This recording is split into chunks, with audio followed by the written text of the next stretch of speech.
ဟုတ်ကဲ့အခုကျွန်တော်ပြသတော့မှာတော့ကျွန်တော်တို့ဒီကွန်ပျူတာထဲမှာ file အမျိုးအစားပဲနှမျိုးရှိတယ်ပေါ့နော်ဟိုကျွန်တော်တို့ရေးပြီးအားဖြင့်ဆိုလို့ရှိရင်တော့ကျွန်တော်တို့ဒါတွေကတော့ဒါသူ့အမျိုးအစားပေါ့ဒီကြပြန်ပြီးတော့ကျွန်တော်တို့စီစစ်ကြည့်မယ်ဆိုလို့ရှိရင် file တွေအများကြီးရှိပေါ့ဒီ document ပေါ့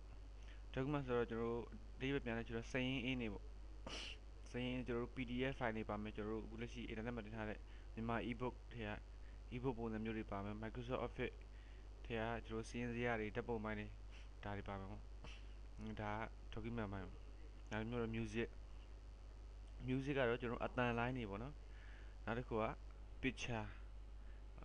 တပ်ပုံတွေပေါ့ဒီ video ဆိုတာကတော့ကျွန်တော်တို့ဟိုဒီအယုံနဲ့အတန်နဲ့တွဲထားတဲ့ဟာပေါ့နော်ဒါတော့ video ပေါ့ကျွန်တော်တို့အမျိုးအစားပြန်ပြီးတော့ဒီရေဘူးအဖြစ်ဆိုရင်ကျွန်တော်တို့ဒီ၄မျိုးပဲရှိပါတယ်ကျွန်တော်အခုလက်ရှိပြသမှာကအဲ့ကျွန်တော်တို့ဒီ၄မျိုးဖွင့်ဖို့အတွက်ရေဘူး program တွေပေါ့နော်ကျွန်တော်သုံးနေကြ program လေးကိုကျွန်တော်ထည့်ဖို့ထိုင်စီကျွန်တော်ပြပြပါမယ်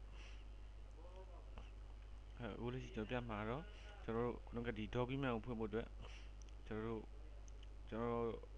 သုံးနေကြမှာနော် reader Fortis reader ကျွန်တော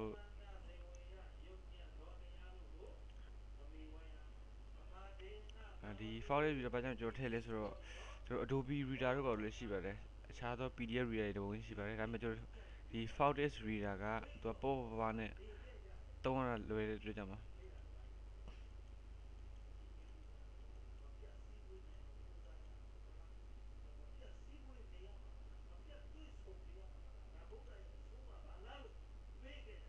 ဒါတော့ style နှမျိုးပေါ့နော်ဒါ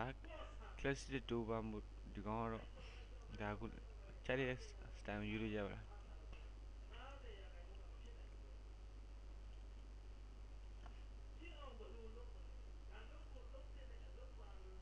ကျွန်တော် Fortis reader run လိုက်ပြီဆိုတော့ဒီ